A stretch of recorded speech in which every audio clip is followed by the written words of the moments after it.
ఎటువంటి కంటి సమస్యకైనా 100% ఆయుర్వేద పరిష్కారం సంజీవన్ నేత్రాలయ.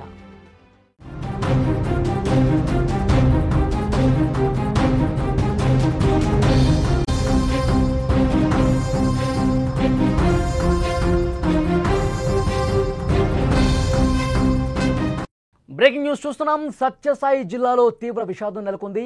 నవవధువు బలవన్మరణం చెందింది. సోమవారం ఉదయం పెళ్లి జరిగితే రాత్రికి ఉరి వేసుకుని హర్షిత చనిపోయింది.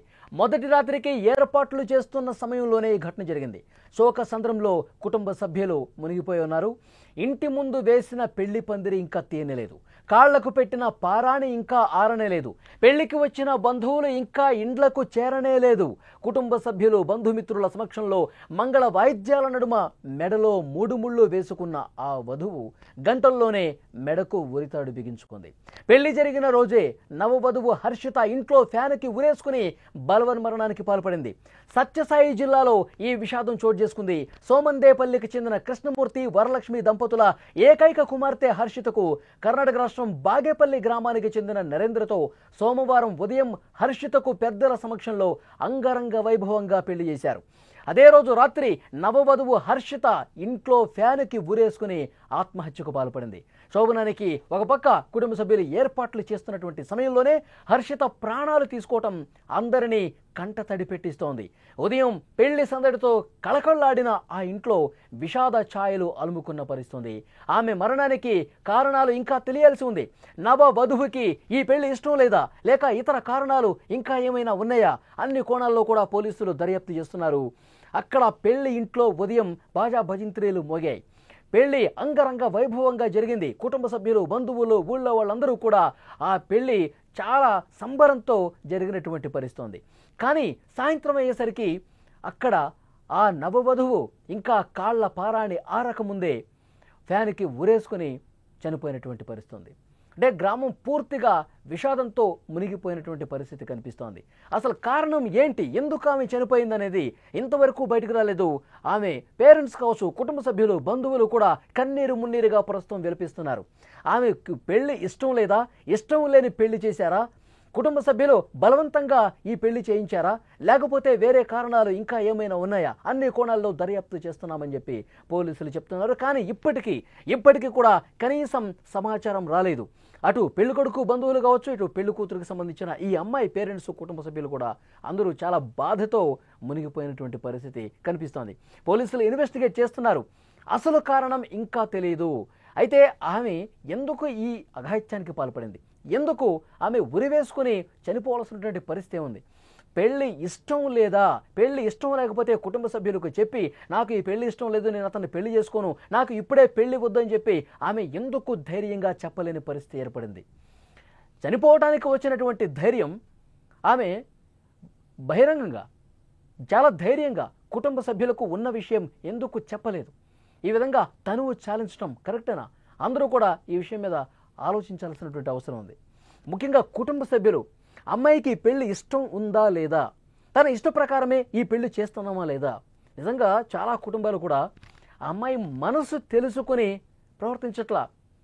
ఇంకా ఎన్ని రోజులు ఆగాలి, పెళ్లి చేసుకుంటావా చస్తావా, ఇదే విధంగా బెదిరింపు ధోరణితో కొంతమంది తల్లిదండ్రులు, కుటుంబ సభ్యులు ఉన్నటువంటి పరిస్థితి ఉంది. సో డెఫినెట్గా ఎందుకంటే కలకాలం బతకాల్సింది వేరే వ్యక్తితో ఆ పెళ్లి చూసుకున్నామే. కుటుంబ సభ్యులు, బంధువులు అందరూ ఎవరింట్లో వాళ్ళు ఉంటారు. కానీ ఆమె మనసు ఎరిగి ఈ విధంగా పనులు చేయాలి తప్ప కుటుంబ సభ్యులు, బంధువులు ఈ విధంగా బలవంతంగా పెళ్లి చేస్తే, అంటే ఈ కేసులో ఇంకా వాస్తవాలు బయటకు రాలా. పోలీసులు ఇన్వెస్టిగేట్ చేస్తున్నారు. ఆ అమ్మాయికి పెళ్లి ఇష్టం లేదా, ఇష్టం లేని పెళ్లి చేశారా, లేదంటే కనుక అంతకు ముందే ఎవరితోనైనా ఆమెకు ప్రేమ వ్యవహారం ఏమన్నా ఉందా? అన్ని కోణాల్లో దర్యాప్తు చేస్తున్నారు. వాస్తవం ఏంటో ఇంకా తెలియదు. గతంలో కూడా మనం చూసాం, చాలా సందర్భాల్లో కూడా సోనం ఏం చేసింది, మేఘాలయ హనీమూన్ మర్డర్ అందరికీ కళ్ళ ముందు కనిపిస్తాను ఉంది. మేఘాలయకి తీసుకెళ్ళి అప్పటి వరకు ప్రేమ నటించింది సోనం. ఆ తర్వాత దారుణంగా రాజా రఘువంశీ అనే వ్యక్తిని చంపేసినటువంటి పరిస్థితి ఉంది. అంటే ఇష్టం లేని పెళ్లి చేశారు అని చెప్పి ఆ కుటుంబ సభ్యులతో ధైర్యంగా చెప్పలేదు ఆమె. ఆల్రెడీ నాకు ప్రియుడున్నాడు, నేను వేరే వ్యక్తిని ప్రేమిస్తున్నాను, అతన్నే పెళ్లి చేసుకుంటాను అని చెప్పకుండా కుటుంబ సభ్యులు బలవంత పెట్టారు కదా, కుటుంబ సభ్యులు చేసుకోమంటున్నారు కదా అని చేసుకుంటే వాళ్ళకి ఇష్టం లేకుండా ఎన్ని రోజులు కాలం గడుపుతారు? ఏదో ఒకటి చేస్తారు. తనువు చాలించడమా, లేదంటే వేరే వాళ్ళను చంపటమా? ఇలాంటి డెసిషన్స్ తీసుకున్న సందర్భాలు ఈ మధ్యకాలంలో చాలానే మనం చూసాం. సో డెఫినెట్గా కుటుంబ సభ్యులు, ఇంటి పెద్దలు ఆలోచన చేయాల్సిన అవసరం ఉంది. తమ పిల్లలకి పెళ్లి ఇష్టం ఉందా లేదా, వాళ్ళకి ఇష్టపూర్వకంగా మనం చేస్తున్నామా లేదా, కలిసి బతకాల్సింది వాళ్ళు కదా, వాళ్ళ కెరీర్, వాళ్ళ లైఫ్ వాళ్ళు చూసుకుంటారు కదా. ఈ విధంగా ఆలోచించాల్సినటువంటి పెద్దలే తమ మూర్ఖత్వానికి పోయి తాము చెప్పిందే నడవాలి అన్న ఉద్దేశంతో, మొండి పట్టుదలతో, మంకు పట్టుదలతో ఈ విధంగా పిల్లల జీవితాలను నాశనం చేస్తున్నటువంటి పరిస్థితి ఉంది. చాలా స్పష్టంగా ఈ కేసులో అర్థమవుతుంది. ఉదయం పెళ్లి చేసుకున్నటువంటి హర్షిత సాయంత్రానికి ఇంటికి వచ్చేసి ఉరివేసుకొని చనిపోయిందంటే ఎంతటి బాధ దిగమింగుకుని ఉండాలి, ఎంతటి బాధపడి ఉండాలి. ఒకవైపు కుటుంబ సభ్యులు చాలా సంబరంతో ఉన్నారు, సంతోషంతో ఉన్నారు, శోభనానికి సంబంధించి ఏర్పాట్లు కూడా చేస్తూ ఉన్నారంట. కానీ ఆ ఏర్పాట్లు చేస్తున్న సమయంలోనే బట్టలు మార్చుకుంటానని చెప్పి లోపలికి వెళ్ళినటువంటి హర్షిత గడియ పెట్టుకుంది, లోపలికి వెళ్ళింది, చాలాసేపు ఆలోచించింది. తర్వాత ఆ ఇంటి పైకప్పుకి వేలాడుతున్నటువంటి ఫ్యాన్కి ఉరి వేసుకొని ఆత్మహత్యకు పాల్పడింది. ఎంతసేపటికి బయటికి రావట్లేదు. పడుకుందేమో అనుకున్నారు, డోర్ కొట్టారు, తీయలేదు. ఇంకా వాళ్ళ పెద్దవాళ్ళని పిలిచారు, మళ్ళీ డోర్ కొట్టారు, హర్షిత హర్షిత అని పిలిచారు. ఎంతకీ డోర్ ఓపెన్ చేయలేదు, గడియ పెట్టేసి అలాగే ఉంది. ఇక లాభం లేదనుకుని పగలగొట్టి చూశారు. ఆ తాళం పగలగొట్టి, గడియ పగలగొట్టి లోపలికి వెళ్ళి చూస్తే విగతజీవిగా కనిపించింది. ఫ్యాన్కి వేలాడుతుంది. హుటాహుటిన స్థానిక ఆసుపత్రికి తీసుకెళ్లారు. అప్పటికే వైద్యులు చెప్పారు సమయం మించిపోయింది, ఆమె చనిపోయింది. ఈ కేసులో చాలా స్పష్టంగా అర్థమవుతుంది, ఆమెకి పెళ్లి ఇష్టం లేదు అనేది క్లియర్గా అర్థమవుతుంది. ఇది పెద్దలు చేసిన తప్పుగా చూడాల్సిన అవసరం ఉంది. పెళ్లి ఇష్టం లేదు అని చెప్పి ఒక సందర్భంలో అయినా ఈ విషయం పెద్దలకు పంచుకుందా లేదా అనేది ఇన్వెస్టిగేషన్లో తేలుతుంది. పెళ్లికి ఇష్టం లేకపోయినా నువ్వు చేసుకోవాల్సిందే అని బలవంత పెడితే పరిణామాలు ఇంతే దారుణంగా ఉంటాయి. చాలా బాధాకరమైన విషయం. ఎందుకంటే కాళ్ల పారాణి ఇంకా ఆరలేదు. ఉదయమే పెళ్లి జరిగింది. కొన్ని గంటల్లోనే ఆమె ఇంటికి తీసుకొచ్చిన తర్వాత గడియ పెట్టుకుని ఆత్మహత్యకు పాల్పడిందంటే ఆమె ఎంత మనస్తాపానికి గురైంది ఈ పెళ్లితో అనేది చాలా క్లియర్గా అర్థం చేసుకొని పరిస్థితుంది. ఇక్కడ ఈమెంత ధైర్యంగా తనువు చాలించడానికి సిద్ధపడ్డప్పుడు, ఇంత ధైర్యంగా ఫ్యాన్కి ఉరేసుకొని చనిపోవాలనుకున్న ఆ భావన వచ్చినప్పుడు అదే ధైర్యం కుటుంబ సభ్యుల ముందు, ఇంటి పెద్దల ముందు చెప్పి ఉండాల్సింది.